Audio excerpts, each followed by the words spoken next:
Bonjour, aujourd'hui nous continuons notre série sur le passé composé.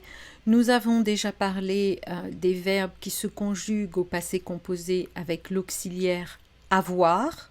Oui, donc ça c'est pour la majorité des verbes. On utilise le verbe avoir au présent et on ajoute le participe passé du verbe qu'on veut conjuguer. Par exemple, j'ai parlé, nous avons fini, il a répondu. Voilà, tout ça c'est du passé composé. Mais il y a une liste de verbes qui se conjuguent avec être, au lieu de se conjuguer avec avoir. Donc, pareil, être au présent, je suis, tu as, tu es, il est, nous sommes, vous êtes, ils sont. Très bien.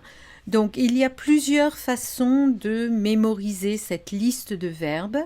Nous, on nous parle de verbes de mouvement. Ok. Alors, regardons 3 moyens que j'ai trouvés sur l'Internet et qui marchent en fonction de ce que l'on préfère. Donc, par exemple, la maison d'être. Donc, on parle de la naissance. Hein. On est, on devient et on meurt. Bon, on monte et on descend.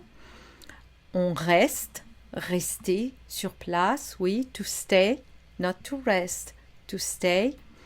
Et puis arriver ou entrer, venir et revenir, rentrer, retourner, aller, sortir, partir et passer. Donc tout ce qui est et j'ai oublié tomber. Voilà, donc ça c'est une des méthodes pour se souvenir de cette liste de verbes. Il y a aussi celle-ci qui est Dr. and Mrs. Van der Tramp, qui est très populaire aussi. Donc, à vous de voir si vous pouvez mémoriser cette liste de verbes. Okay, donc encore, on retrouve les mêmes, devenir, revenir, monter, rentrer, sortir. Ici, ils sont classés par participe, ou presque. Venir, arriver, naître, descendre, entrer, retourner, tomber, rester, aller, mourir, partir. Donc voilà, chaque lettre, on a des répétitions bien sûr, puisqu'on a 2 verbes, 2, 3, 4 verbes qui commencent par un R, 3 qui commencent par un A, etc. Donc, ça c'est la seconde méthode. La troisième, que moi je préfère, qui est peut-être un peu plus compliquée, qui vous sera surtout très utile quand en français 3 aussi, beaucoup, quand on pousse un petit peu l'expression. Donc ce poisson, mon favori, nous explique que tous les verbes qui s'écrivent avec se, donc tous les verbes en se conjuguent avec être au passé composé. Donc voilà pourquoi je l'aime beaucoup. Il inclut les verbes en se. D'accord ? Alors, tous les verbes en se, par exemple, vous allez dire parler, j'ai parlé. Mais, pardon, se parler, nous sommes parlé. D'accord ?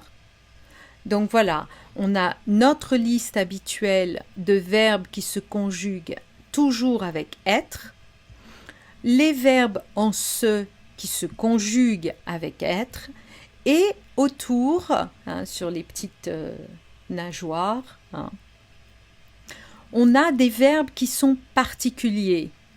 C'est-à-dire, si l'action est sur soi-même, ils se conjugueront avec être, mais si l'action est sur quelque chose d'autre, ils se conjugueront avec avoir. Donc, les 2 exemples les plus intéressants, je trouve, c'est monter. Voilà, il est monté au 2e étage, ou il a monté la valise au 2e étage. On a bien l'action qui est sur la valise. Donc, on a avoir. Alors que si c'est lui qui monte les étages, on a l'action sur lui, donc être. Pareil avec sortir, hein. C'est l'exemple que j'aime bien utiliser. Je suis sortie par la fenêtre. Croyez-moi, ça m'est arrivé. Tout peut arriver. Et j'ai sorti le stylo de ma poche. Oui, l'action est sur le stylo, donc c'est à voir. Ici, vous avez des exemples donc pour l'utilisation avec être ou l'utilisation avec avoir. Gardez ces 3 méthodes précieusement, ces 3 listes de verbes. Regardez ce qui fonctionne le mieux pour vous. Moi, je vous conseille de vous faire votre propre méthode. D'accord ? Soit vous redessinez une maison qui vous convient avec des moyens mnémotechniques, hein, soit vous utilisez Dr. and Mrs., pourquoi pas, ou la maison d'être, et gardez le poisson sous la main pour vous y référer quand on apprend un petit peu plus. D'accord ? Ok, très bien. Bonne journée, à bientôt.